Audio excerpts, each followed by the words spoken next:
Ok les gars, vidéo très courte pour JJK parce qu'on a un chapitre très court, donc si la vidéo est trop courte ça sera juste un short en fait. Mais je voulais quand même parler du chapitre 262 de JJK, qui était très court parce qu'apparemment l'auteur est malade, Giga Akutami, pardon je vais y arriver. Apparemment il est malade, donc il y aura d'ailleurs une pause de 21 jours, donc je crois que ça sera... Non, c'est pas le dernier chapitre du mois, mais on aura que 2 chapitres ce mois-ci, donc j'espère qu'il se rétablira et que ça ira.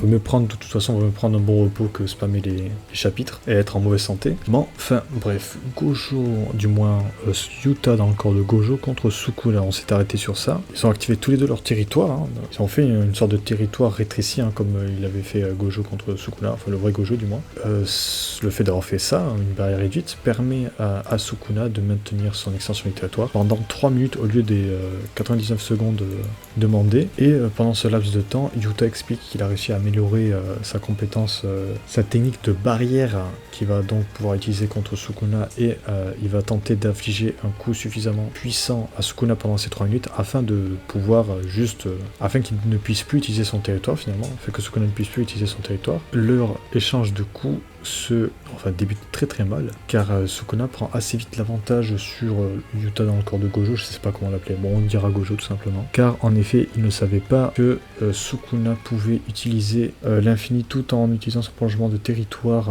à l'intérieur du territoire, parce qu'en effet ils n'avaient pas vu ce qui se passait à l'intérieur des territoires quand ils étaient observateurs. Donc ils n'ont pas toutes les informations, et le chapitre se finit avec Rika qui pleure sur le cadavre de Yuta.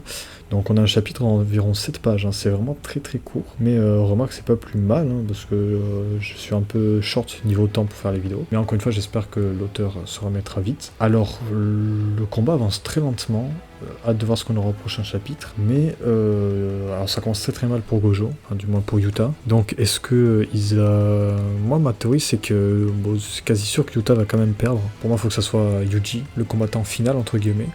Nobara aussi, on sait toujours pas où elle est, on sait toujours pas ce qu'il en est, donc il y a encore pas mal de pions, on va dire ça comme ça, sur la map, entre guillemets, qui n'ont pas encore agi, donc hâte de voir comment se débouchonnera toute cette histoire. En tout cas moi je vous dis à la semaine prochaine pour la prochaine vidéo. Ciao tout le monde.